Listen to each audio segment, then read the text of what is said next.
संसद में आज भी पेगासस जासूसी कांड का मुद्दा छाया रहा। सुबह लोकसभा की कार्यवाही शुरू होने पर स्पीकर ओम बिरला ने हंगामा करने वाले सांसदों को सीधे सीधे चेतावनी दी और कहा, पर्चा फाड़ने वाली घटना से काफी दुखी हुआ। अगर ऐसी घटना दोबारा हुई तो फिर सख्त कार्रवाई की जाएगी। माननीय सदस्यगण, कल दिनांक 28 जुलाई को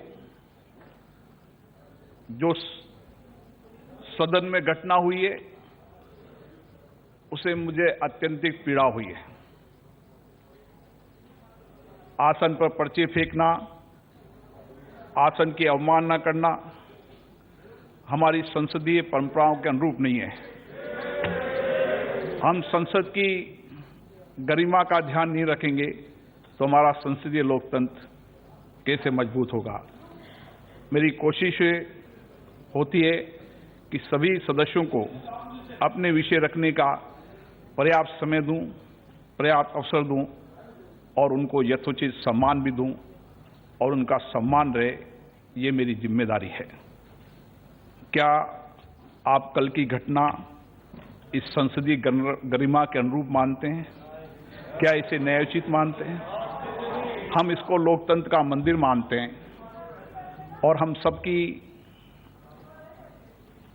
ये विश्वास भरोसा रहता है कि आसन सबके साथ न्याय करेगा, सबके साथ निष्पक्ष रहेगा। अगर कभी आसन पर कोई प्रश्न हो तो आप मुझे चेंबर में आके कहें, मैं कोशिश करूंगा कि और आसन की गरिमा को बढ़ाने के लिए आपके हमेशा सुझाव मानूं। लेकिन हम सबको सामूहिक रूप से निर्णय करना होगा कि हम कैसे इस सदन की गरिमा और सम्मान को बढ़ा सकते हैं। आज सारे विश्व में भारत का लोकतंत्र सशक्त है, मजबूत है। हम विश्व के कई देशों में कहते हैं कि भारत में लोकतंत्र पारदर्शिता भी है, जवाबदेही भी है। ये सदन जनता के प्रति जवाबदेही भी रहता है। आप एक व्यक्ति नहीं, आप एक संस्था है, लाखों लोगों का प्रतिनिधित्व करते हैं, उनकी अपेक्षाओं, उनको भावनाओं को सदन में रखते हैं ताकि उनके अभाव को दूर कर सके। मैं पुनः आपसे आग्रह करूंगा कि अगर आप उचित समझते हैं तो हम किस तरह मिलकर इस सदन की गरिमा को बढ़ा सकते हैं, इसका हमें सामूहिक प्रयास करना चाहिए। और उधर लोकसभा में कांग्रेस के नेता अधीर रंजन चौधरी ने आरोप लगाया कि सरकार की जिद के आगे विपक्ष सदन में अपनी बात रख ही नहीं पाता। प्रोडक्टिविटी की हैसियत से ये सदन आपकी नेतृत्व में एक नया मिसाल बनाए हैं। सर, आप देख रहे हैं कि ये सरकार की जिद्दीबाजी से आप कल की सदन के अंदर कल की घटना पर कहें आप। हाँ सर, सरकार की जिद्दीबाजी से सदन के अंदर हम अपना बात नहीं रख पाते हैं। एक मिनट सर, मैं एक कानूनी बात करते हैं सर। देखिए, सदन के अंदर एक कानूनी बात करते ना कानूनी बात करते हैं सर। मैं एक छोटी सी कानूनी बात करते हैं तो बताना ये बताना चाहिए सर, कौन रुकता है? देखिए कल कौन रुकता है, आप खुद देखिए। कल के पेगासस जासूसी कांड पर बीजेपी नेता सुब्रमण्यम स्वामी क्या कह रहे हैं, ये भी सुनिए। इस जासूसी मामले को लेकर लोकसभा और राज्यसभा दोनों की कार्रवाई नहीं चल पा रही है। हमारे साथ बातचीत करने के लिए senior member Subramaniam Swami ji. Sir, दोनों पर लॉकडाउन है, न लोकसभा चल पा रही न राज्यसभा, और विपक्ष कह रहा है कि आप इंक्वायरी कराइए, जेपीसी कराइए, सिटिंग जज से जांच कराइए तभी माने।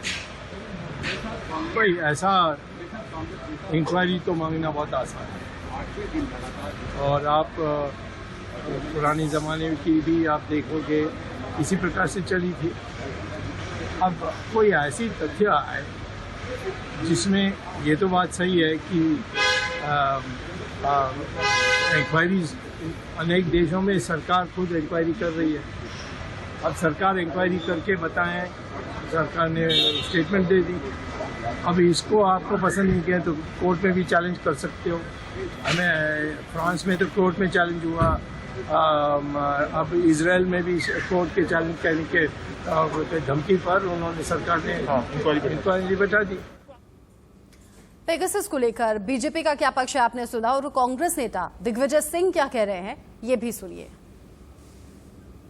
सर बीजेपी कह रही है कि भाई अगर राहुल गांधी का फोन टैप हुआ है तो आप फोन दे दीजिए, हम जांच करा ले फॉरेंसिक लैब से। बकायदा प्रेस कॉन्फ्रेंस कल करके कहा गया। बात राहुल जी की बात छोड़ दीजिए, मैं जनरल बात नहीं कर रहा हूँ, किसी एक व्यक्ति की बात नहीं कर रहा हूँ, सीधी सी बात कर रहा हूँ कि पेगासस का सॉफ्टवेयर हमने खरीदा कि नहीं खरीदा। एक उनके पास व्हाट्सएप और फेसबुक ने किन किन लोगों के नाम भेजे हैं जिनका फोन टैप हुए हैं, वो तो कोर्ट में है मसला, उस पर तो चर्चा होना चाहिए। और ये भी है कि ये सॉफ्टवेयर है, ठीक है, आपको अधिकार है कानून में कि आप लोगों का फोन टैप कर सकते हैं लीगली। उसके चीफ कैबिनेट सेक्रेटरी की कमेटी है, उधर स्टेट में चीफ सेक्रेटरी